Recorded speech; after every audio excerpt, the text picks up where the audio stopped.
Let's talk about while loops. While loops are very similar to for loops, except you have a lot more control, but you also have to do things a little bit differently. You have to actually provide more information and make sure that that information is there.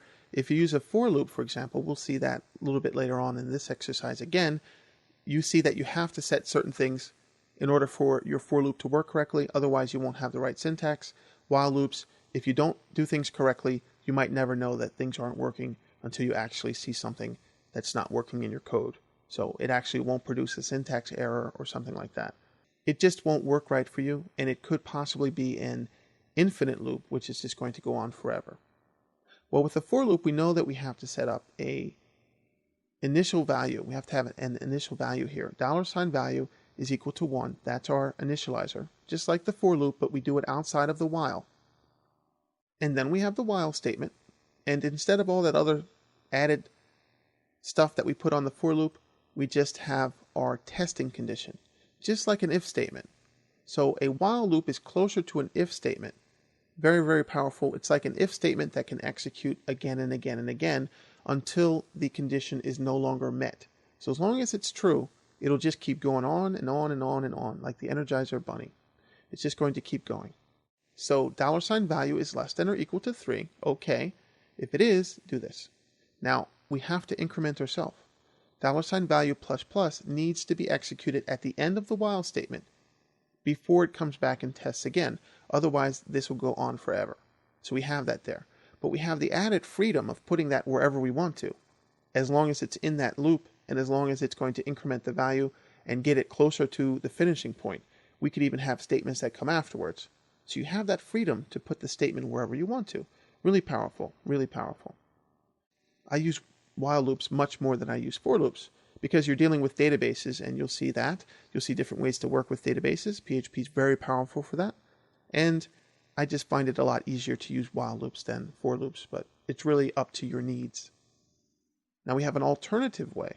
Same thing, except it's easier to understand. It's a lot easier to understand for beginner programmers or people who are used to working with basic languages. Instead of the curly braces, we have a colon, and then at the end, where all the statements are there that are going to be executed within this block of code, we have an end, while, and a semicolon. So that's different than what we've seen so far, because we're not used to that at the end of our little blocks of code. But if you want to use this syntax, by all means, use it if it makes things better for you. Easier to understand. But once you get used to the curly braces, they're everywhere, and you'll see that you can understand Java, JavaScript, C#, all different languages. When you begin to start to go back to the basic way and doing things that don't look right in other languages or that don't look the same, then you kind of keep yourself out of the loop, so to speak, for the learning of multiple languages. All right. So now we have something else, a do while. I only use a do while when I can't think of how to put this in the form of a while. What a do while does is it executes the statements within the block before it tests a condition. This can help you in certain cases, but everything is assured of being executed at least once. In the computer world, this is going to get executed 1 or more times. A standard while loop is going to get executed 0 or more times. And that means that this can actually cause, the condition here can cause the while loop to never execute if the condition is false to begin with. But this will always get executed at least once. And we definitely have to have that $value plus plus to increment it, even though it's a do while. So as you wish, you can take a look at the examples. If we look down further, you see I replaced this code. It's different than the for loop. You can switch this either way. Here's the for code. You have to comment out the while code and the $i equal 1. You have to comment that out if you want to use it with the for loop. That's up to you. But you can see the difference. I is equal to 1 is here. In the for loop, it would be here. $i is less than 5 is there, and that would be the only part of the while loop. And then we have the incrementer here at the end.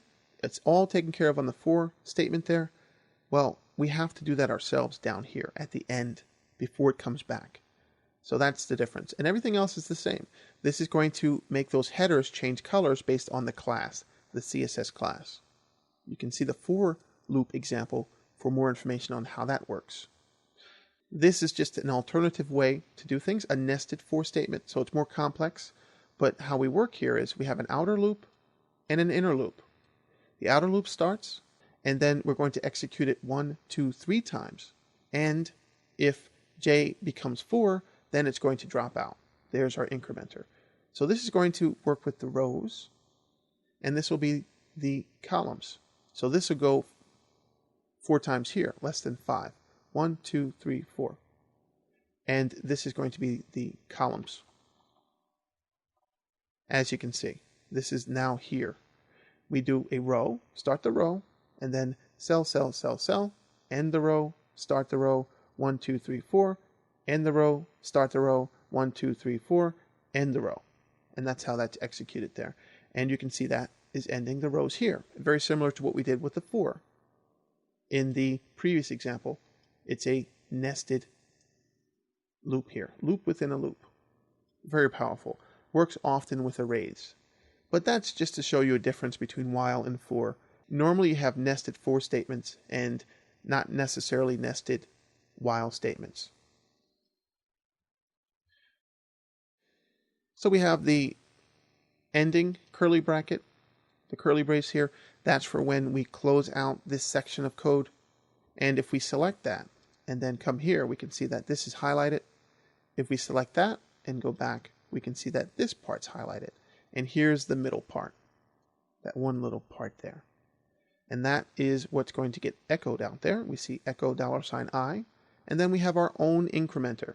So everything works the same, just a different way of looking at it. And that's going to end the page there. So those are these boxes here, up to 6, 1 to 6, and then that is the span that we wanted to have output. I is less than or equal to 6, we start at 1. 1, 2, 3, 4, 5, 6. Very easy, very powerful.